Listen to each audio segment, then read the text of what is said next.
This is episode 4, and today I will show you how to add, select, delete, and move data in Google Sheets. Data meaning anything that is contained inside of a cell. To add something into a cell, all you have to do is select the cell that you wanted in, and you just start typing, and then you press enter. So to actually select the cell, meaning highlight it, all you have to do is double click, and you can change the cell accordingly.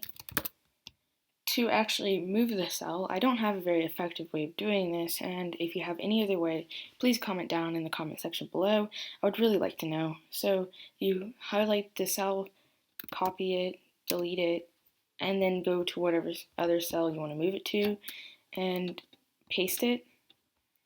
And that's basically how I do it. Now to delete, all you have to do is highlight the cell and delete it. So to continue learning about Google Sheets, make sure to check out the other episodes on Google Sheets, and if you are all caught up, make sure to check out the videos that I make every Wednesday and Friday. Please make sure to like this video and subscribe to my channel. Thanks for watching. See you in the next video.